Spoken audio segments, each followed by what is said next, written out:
जय माता दी। नमस्ते, मैं हूं धर्मेंद्र कुमार मिश्रा और आप देख रहे हैं हमारे YouTube चैनल। आज हम लोग माँ दुर्गा सप्तशती के द्वितीय अध्याय के पाठ का श्रवण करेंगे, जिसमें देवताओं के तेज से देवी का प्रादुर्भाव और महिषासुर की सेना का वध का वर्णन किया गया है। तो चलिए कथा को शुरू करते हैं। यह कथा हम लोग हिंदी में सुनेंगे ताकि हम लोग और अच्छे से समझ सकें। तो चलिए अब कथा को श्रवण करते हैं। ओम श्री दुर्गाय नमः। ओम मध्यम चरित्र के विष्णु ऋषि महालक्ष्मी देवता उष्मिक छंद शाकंभरी शक्ति दुर्गा बीज वायु तत्व और यजुर्वेद स्वरूप हैं। श्री महालक्ष्मी के प्रसन्नता के लिए मध्यम चरित्र के पाठ में इसका विनियोग है। मैं कमल के आसन पर बैठी हुई प्रसन्न मुख वाली महिषासुर मर्दिनी भगवती महालक्ष्मी का भजन करता हूँ, जो अपने हाथों में अक्षमाला, फरसा, गदा, बाण, ब्रज, पद, धनुष, कुंडिका, दंड, शक्ति, खड्ग, शंख, घंटा, मधुपात्र, शूल, पास और चक्र धारण करती है। ऋषि कहते हैं, पूर्व काल में देवताओं और असुरों में पूरे 100 वर्षों तक घोर संग्राम हुआ था। उसमें असुरों का स्वामी महिषासुर था और देवताओं का नायक इंद्र थे। उस युद्ध में देवताओं की सेना महाबली असुर से परास्त हो गई। संपूर्ण देवताओं को जीतकर महिषासुर इंद्र बन बैठा। तब पराजित देवता प्रजापति ब्रह्मा जी को आगे करके उस स्थान पर गए जहां भगवान शंकर और विष्णु विराजमान थे। देवताओं ने महिषासुर के पराक्रम तथा अपनी पराजय का यथावत वृत्तांत उन दोनों देवेश्वरों को विस्तार पूर्वक कह सुनाया। वे बोले, भगवान महिषासुर सूर्य, इंद्र, अग्नि, वायु, चंद्रमा, यम, वरुण तथा अन्य देवताओं को भी अधिकार छीनकर स्वयं ही सबका अधिष्ठा बना बैठा है। उस दुरात्मा महिष ने समस्त देवताओं को स्वर्ग से निकाल दिया है। अब वे मनुष्यों की भांति पृथ्वी पर विचरते हैं। दैत्यों की यह सारी करतूत हमने आप लोगों से कह सुनाई। अब हम आपकी ही शरण में आए हैं, उसके वध का कोई उपाय सोचिए। इस प्रकार देवताओं के वचन सुनकर भगवान विष्णु और शिव ने दैत्यों पर बड़ा क्रोध हुआ। दोनों पर बहुत बड़ा क्रोध किए। उनकी भौवें तन गई और मुख टेढ़ा हो गया। तब अत्यंत कोप में भरे हुए चक्रपाणी श्री विष्णु भगवान के मुख से एक महान तेज प्रकट हुआ। इसी प्रकार ब्रह्मा, शंकर तथा इंद्र आदि अन्य सभी देवताओं के शरीर से भी बड़ा भारी तेज निकला।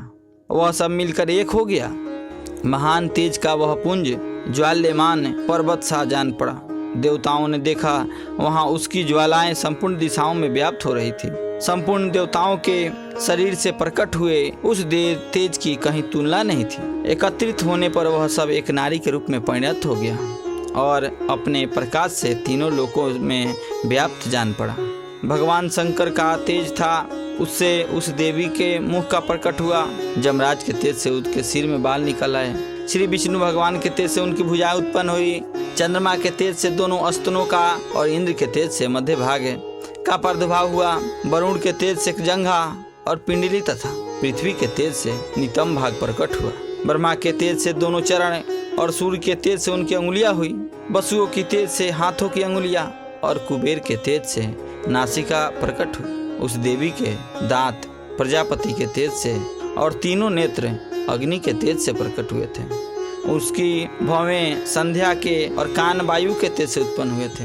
इसी प्रकार अन्य देवताओं के तेज से भी अन्य कल्याणमयी देवी का आविर्भाव हुआ। तदंतर समस्त देवताओं के तेज पुंज से प्रकट हुई देवी को देखकर महिषासुर के सताए हुए देवता बहुत प्रसन्न हुए। पिनाकधारी भगवान शंकर ने अपने शूल से एक शूल निकालकर उन्हें दिया। फिर भगवान विष्णु ने भी अपने चक्र से चक्र उत्पन्न करके भगवती को अर्पण किया। वरुण ने भी शंख भेंट किया। अग्नि ने उन्हें शक्ति दी और वायु ने धनुष तथा बाण से भरे हुए 2 तरकस प्रदान किए। सहस्त्र नेत्रों वाले देवराज इंद्र ने अपने व्रज से ब्रज उत्पन्न करके दिया और रावत हाथी से उतार कर एक घंटा भी प्रदान किया। यमराज ने काल दंड से दंड, वरुण ने पास, प्रजापति ने स्फटिक का छी माला तथा ब्रह्मा जी ने कमंडलू भेंट किया। सूर्य ने देवी के समस्त रोम कूपों में अपनी किरणों का तेज भर दिया। काल ने उन्हें चमकती हुई ढाल और तलवार दी। क्षीर समुद्र में उज्जवल हार तथा कभी जीर्ण न होने वाले 2 दिव्य वस्त्र भेंट किए। साथ ही उन्होंने दिव्य चूड़ामणि, 2 कुंडल, कड़े, उज्जवल अर्धचंद्र, सबे बाहुओं के लिए कयूर, दोनों चरणों के लिए निर्मल नुपुर, गले के सुंदर हंसली और सब अंगुलियों में पहनने के लिए रत्नों की बनी अंगूठियां भी दी।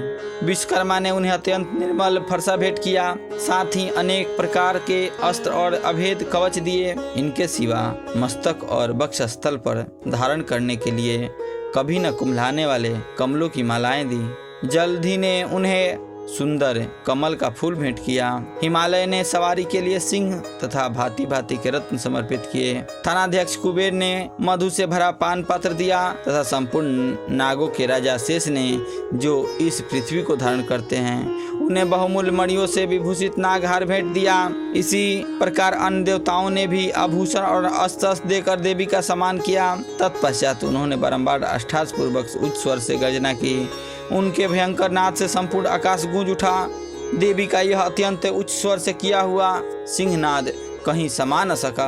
आकाश उनके सामने लघु प्रतीक होने लगा। उससे बड़े जोर की प्रतिध्वनि हुई, जिससे संपूर्ण विश्व में हलचल मच गई और समुद्र कांप उठे, पृथ्वी डोलने लगी और समस्त पर्वत शिखर हिलने लगे। उस समय देवताओं ने अत्यंत प्रसन्नता के साथ सिंह वाहिनी भवानी से कहा कि हे देवी, तुम्हारी जय हो। साथ ही महर्षियों ने भक्ति भाव से विनम्र होकर उनका स्तवन किया। संपूर्ण त्रिलोकियों को क्षोभग्रस्त देखकर दैत्यगण अपनी समस्त सेना को कवच आदि से सुसज्जित कर हाथों में हथियार ले सहसा उठकर खड़े हो गए। उस समय महिषासुर ने बड़े क्रोध में आकर कहा कि यह क्या हो रहा है। फिर वह संपूर्ण असुरों से घिरकर उस सिंहनाद की ओर लक्ष्य कर दौड़ा और फिर आगे पहुंचकर उसने देवी को देखा, जो अपनी प्रभाव से तीनों लोकों को प्रकाशित कर रही थी। उनके चरणों के भार से पृथ्वी दबी जा रही थी। माथे के मुकुट से आकाश में रेखा सी खींच रही थी तथा वे अपनी धनुष की टंकार से 7 पातालों को क्षुब्ध किए देती थी। देवी अपनी हजारों भुजाओं से संपूर्ण दिशाओं को आच्छादित करके खड़ी थी। तदंतर उनके साथ दैत्यों के युद्ध छिड़ गया। नाना प्रकार के अस्त्र शस्त्रों के प्रहार से संपूर्ण दिशाएं उद्भासित होने लगी। चिक्षुर नामक महान असुर महिषासुर का सेना नायक था। वह देवी के साथ युद्ध करने लगा। अन्य दैत्यों की चतुरंगिनी सेना साथ लेकर चामर भी लड़ने लगा। 60,000 रथियों के साथ आकर उदग्र नामक महादैत्य लोहा लिया। 1 करोड़ रथियों को साथ लेकर महाहनु नामक दैत्य युद्ध करने लगा, जिसके रोए तलवार के समान तीखे थे। वह असीलोमा नामक महादैत्य 5,000 रथी सैनिक सहित युद्ध में आ डटा। 60 लाख रथियों से घिरा हुआ वास्कल नामक दैत्य भी उस युद्ध भूमि में लड़ने लगा। परिवारित नामक राक्षस हाथी सवार और घुड़सवारों के अनेक दलों के तथा 1 करोड़ रथियों की सेना लेकर युद्ध करने लगा। बिडाल नामक दैत्य 5 अरब रथियों से घिरकर लोहा लेने लगा। इनके अतिरिक्त और भी हजारों महादैत्य रथ, हाथी और घोड़ों की सेना साथ लेकर वहां देवी के साथ युद्ध करने लगे। स्वयं महिषासुर उस रणभूमि में कोटि कोटि सहस्त्र रथ, हाथी और घोड़ों की सेना से घिरा हुआ खड़ा था। वे दैत्य देवी के साथ तोमर, भिंदीपाल, शक्ति, मुसल, खड्ग, परशु और पट्टिस आदि अस्त्रों का प्रहार करते हुए युद्ध कर रहे थे। कुछ दैत्यों ने उन पर शक्ति का प्रहार किया, कुछ लोगों ने पास फेंके तथा कुछ दूसरे दैत्यों ने खड्ग प्रहार करके देवी को मार डालने का उद्योग किया। देवी ने भी क्रोध में भरकर खेल खेल में ही अपने अस्त्रों की वर्षा करके दैत्यों के समस्त अस्त्र काट डाले। उनके मुख पर परिश्रम या थकावट का रंच मात्र भी चिन्ह नहीं था। देवता और ऋषि उनकी स्तुति करते थे और वे भगवती परमेश्वरी दैत्यों के शरीर पर अस्त्रों की वर्षा करती रही। देवी का वाहन सिंह भी क्रोध में भरकर गर्दन के बालों को हिलाता हुआ असुरों की सेना में इस प्रकार विचरने लगा, मानो वनों में दावानल फैल रहा है। रणभूमि में दैत्यों के साथ युद्ध करती हुई अंबिका देवी ने जितने निश्वास छोड़े वे सभी तत्काल सैकड़ों हजारों गणों के रूप में प्रकट हो गए और परशु, भिंदीपाल, खड्ग तथा पट्टिस आदि अस्त्रों द्वारा असुरों का सामना करने के लगे। देवी की शक्ति से बढ़े हुए वे गण असुरों का नाश करते हुए नगाड़ा और शंख आदि बजाने लगे। उस संग्राम में महोत्सव में कितने ही गण मृदंग बजा रहे थे। तदंतर देवी ने त्रिशूल से, गदा से, शक्ति की वर्षा से और खड्ग आदि से सैकड़ों महादैत्यों को संहार कर डाला। कितनों की घंटे के भयंकर नाद से मूर्छित करके मार गिराया। बहुतेरे दैत्यों को पास में बांधकर धरती पर घसीटा। कितने ही दैत्य उनकी तीखी तलवार की मार से दो दो टुकड़े हो गए। कितने ही गदा के चोट से घायल हो धरती पर सो गए। कितने ही मुसल की मार से अत्यंत आहत होकर रक्त बमन करने लगे।